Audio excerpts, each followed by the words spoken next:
Donc, à partir de là, quelles seraient les meilleures façons de percer des marchés étrangers? Bien, c'est à travers également notre savoir-faire et notre savoir-être. Et c'est là que le 48e Nord s'est penché à travailler des moyens d'influencer aussi la gouvernance dans des pays étrangers. Donc, en plus de vendre des équipements, on a un rôle comme pays d'appuyer ces pays dans le développement de l'industrie, de sorte que des pratiques que l'on a notées grâce à notre étude, bien, ça devienne aussi des pratiques exemplaires ailleurs. Et c'est là que, à travers ce cheminement, bien, les entreprises aussi de la région, puis également tous les organismes canadiens qui se concentrent vers le développement minier dans des bassins miniers étrangers, bien, ont regardé notre initiative au 48e Nord comme une référence. Donc, on est devenu un peu on a initié des démarches qui ont été mises en valeur, que ce soit par l'Institut canadien des mines, par les affaires étrangères, par des organismes de développement, qui là ont vu dans nos pratiques des moyens également d'appuyer le développement canadien à l'étranger.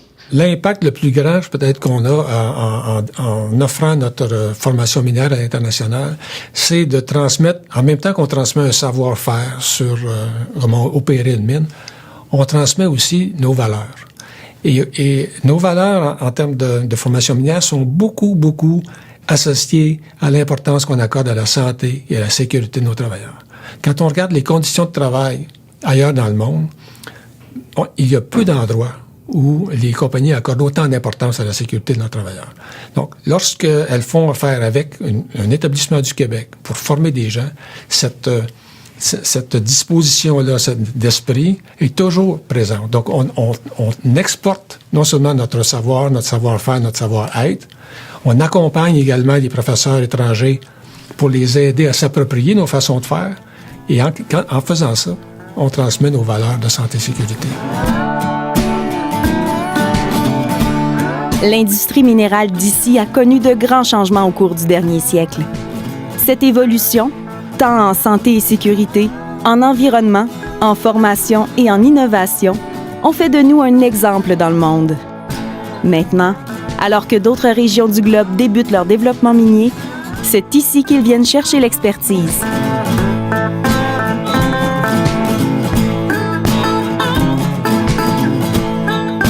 Nos dernières années nous ont permis de constituer des associations d'équipementiers miniers au sein de 3 pays, qui sont le Sénégal, le Burkina Faso et la Côte d'Ivoire. Ces associations viennent chez nous s'inspirer de comment on travaille et viennent s'inspirer aussi parce que lorsqu'ils ont des besoins, soit des nouveaux projets miniers dans leur pays, bien, ils se servent de nous comme un tremplin de référence parce qu'ils ont besoin d'équipements, ils ont besoin de meilleures pratiques, puis ils ont besoin de travailler avec des bases de gouvernance qui leur sont maintenant imposées par le gouvernement à travers un code minier.